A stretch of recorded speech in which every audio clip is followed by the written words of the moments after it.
Let's get started with your national days of the week. Monday, July 28th, is National Water Park Day. Now, when you go to a water park, there's going to be water there. Lots of it. And if your child doesn't know how to swim, you put floaties on them. Even when they're in the section that doesn't require floaties. Because kids have the strangest way of turning up in the sections that need floaties when they didn't have floaties, and then they're the floaty. And that happened recently, where a young child that didn't know how to swim, apparently, and wasn't wearing floaties, turned into a floaty at a local water park. And you don't want to do that, okay? So on National Water Park Day, just remember this. Don't take your kids to the water park unless they can swim. And if they can't swim, put a life jacket on them. Put some floaties on them. Even if they're just going down the tube slide, yeah, they're going to look stupid. And when they don't want to look stupid anymore, they're going to ask you to teach them how to swim. And if you don't know how to swim, you need to learn how to swim. Or you need to be wearing floaties. But for some reason, I feel like you're flotatious enough. Just hold your breath and you'll pop to the surface. I went through a serious sneezing fit before we started, and it's all lingering right here, right now. And I try not to do that because I realize how irritating that could be. So yeah, on National Water Park Day, Monday, July 28th, take your children to the water park, or do it the week of. But they need to know how to swim, and if they don't know how to swim, they need to be wearing floaties. And if they are in a section of the park that doesn't require floaties and they're wearing floaties, maybe that will motivate them to learn how to swim. As a human being, you should learn how to swim on a planet that's 80% water, because you're not just going to be in the tub all your life. In the tub all my life, life. In the tub all my life. That last one was for me. Oh, man. There are just some decisions to make on Tuesday, July 29th. There are some decisions to make. You understand? But I'm going to go with it. Tuesday, July 29th, is National Lasagne Day. I don't like other people's lasagne. I like my own lasagne. I use no-bake noodles because it's the 21st century, and that technology exists. And at a minimum, there are 7 layers in my lasagna. I've done as many as 15. I've seen as many as 100. A 100-layer lasagna. Do you know how much you need to eat of a 100-layer lasagna to be full? Like a quarter of a slice. Like, we all know that a slice of lasagna is like a slice of cake, right? But the more layers you put into it, 7, 15, 100. So if you have a 100-layered lasagna, you don't need to eat the whole slice. I doubt you can eat the whole slice because there's so much. What do you need? What do you need to make an amazing lasagna? I'll tell you exactly what you need. You need some sauce. You need some meat sauce. You need a cheese sauce. You need lasagna. And love. Those are all the ingredients you need. You lay down a little sauce. You lay down some lasagna. You lay down some meat sauce. You lay down some lasagna. You lay down some cheese sauce. You lay down some lasagna. rinse, wash, and repeat. Do that over and over again until you can't fit any more in the pan.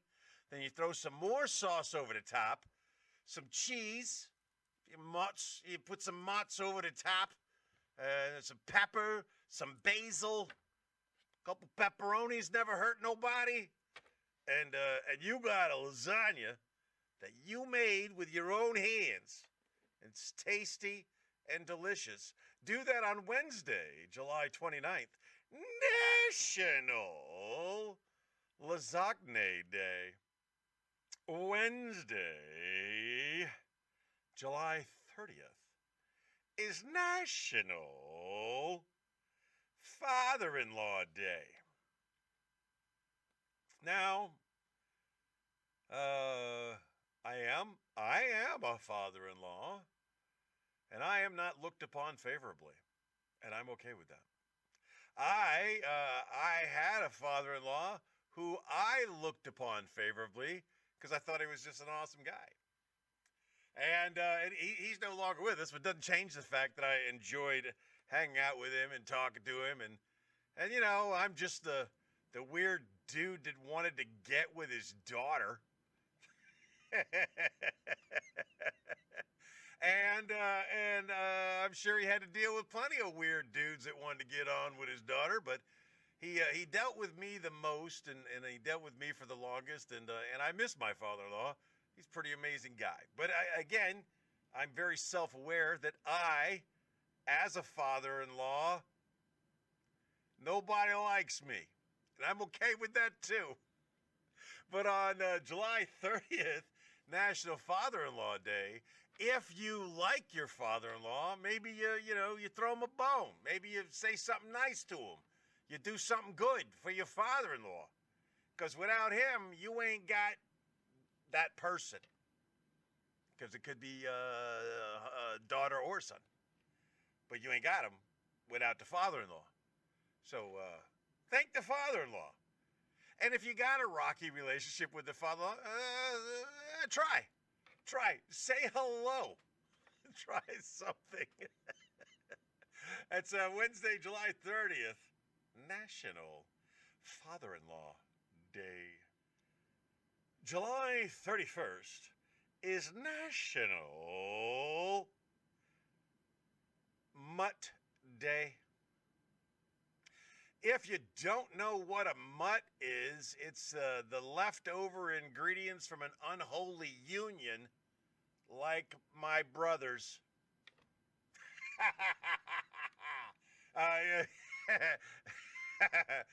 National Mutt Day. There are many of you who love to pat yourself on the back and tell the world what an amazing person you are because you rescued an animal from the pound. And you kind of are. So thank you. Thank you for doing that. But most of the animals that you rescue from pounds are not purebreds. Very rarely will you see a purebred in a kennel being adopted. You get the mutts. And I have a purebred puppy that is very his breed line is very synonymous with being rapey. They are the Genghis Khan of rape dogs. If you ever seen a dog and go, wow, that dog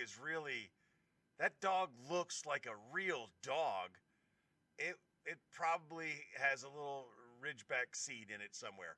There was probably some Ridgeback rape along the line. If you did a 23andMe on all of the mutts that are out there, there's going to be a little Ridgeback in them. They are what is African to humans. Like, all of us come from Africa. All of us, as far as we know, the oldest skeletons we've ever found are in Africa.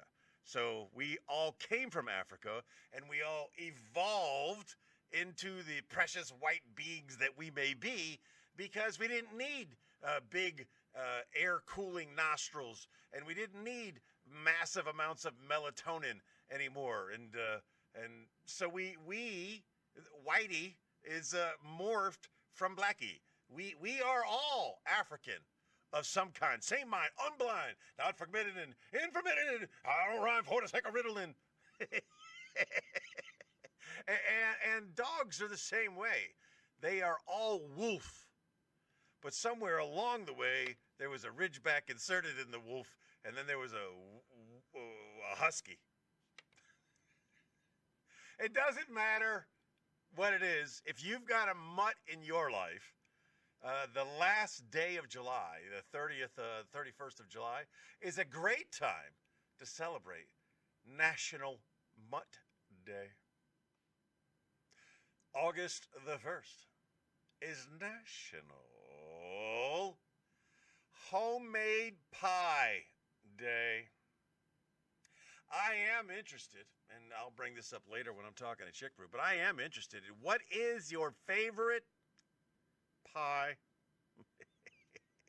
Me, it's 3.14. Math joke. No, what is your favorite pie? I know my answer immediately, but it's not something that you would guess because it is an invention of my own creation. I love a good blueberry, a good apple, a good pecan. Now, pecan's a good one. A mincemeat, a rutabaga. All of those are good. But ain't none of them got nothing on shepherd's pot pie. Oh, lemon meringue. That's an excellent one.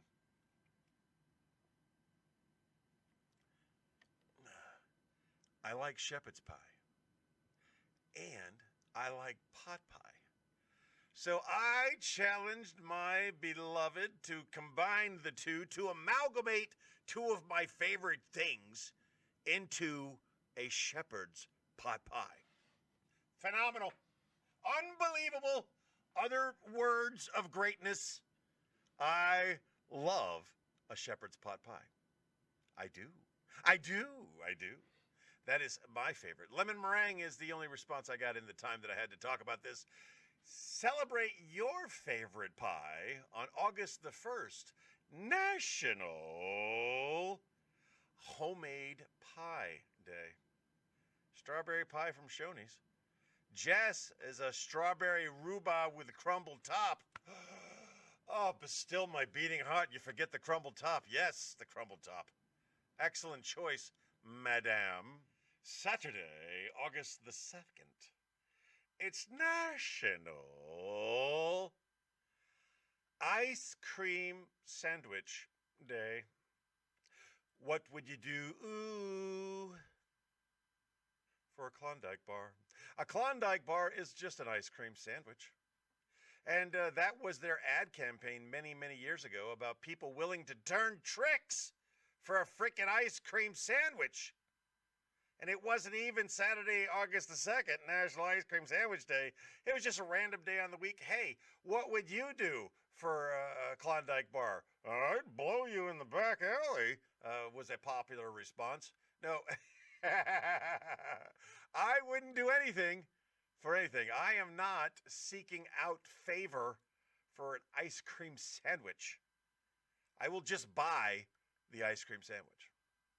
And if I had a freezer big enough at work, I would just buy ice cream sandwiches, and I would bring them into work, and I would give them out randomly, but it falls on a Saturday. So that's not happening either. So, my BJ's Wholesale Discount Club is my favorite store because I love BJ's. They have an ice cream sandwich section, and they're moving to their new location off the Pike. Pike is a word we use in Pennsylvania to describe a road. Don't ask me why. Don't ask me why. So, yeah, I'm going to go to the new location of BJ's because I love BJ's. I'm going to get me some ice cream sandwiches. I'm going to put them in the freezer and walk around asking people, what would you do? That's Saturday, August the 2nd, National Ice Cream Sandwich Day. Sunday, August the 3rd, I'm doing this for you is National Watermelon Day. Once upon a time, when I was young and innocent, I also liked the watermelon. Watermelons were tasty and delicious. The colder, the better. Add a little salt. Mmm. But that's when I was young and innocent. I lost my innocence as a child working in the watermelon fields. Strangely enough, I also worked in the cotton and tobacco fields, and I don't have a problem with cotton, and I didn't have a problem with tobacco. But I do have a problem with watermelon. Because when you've been humping watermelon all day and the only thing you can eat is watermelon on the go, like, we'd load 1,000 watermelons and then we'd crack one open and we eat the guts out of it and then we would move on. There were no pee breaks. There were no potty breaks. It was just working the fields. Because yeah, I was, I almost crossed the line. Not going to cross that line. Yeah, I was a kid working in watermelon fields, lifting watermelons all day, which are cute and cuddly, but every once in a while you get this thing we'd call a shamu. These were giant watermelons in excess of 30 pounds. They'd really torque your body. Eating watermelon all the time, working in the watermelon fields, I started to hate watermelon. I didn't like it anymore. Just the thought of eating it turned my stomach. I didn't want any more watermelon. Now, as I have aged and gotten farther away from the trauma that was my childhood, I do occasionally take a bite of watermelon and remember, oh yeah, I did enjoy that. That was tasty and delicious. Do you know if you grow the watermelon in a box, it'll take the shape of the box? And then you can sell it in Japan and Korea for a ton of money. They love squared watermelon, and they will pay a lot of money for it. It's Sunday, August the 3rd, National Watermelon Day.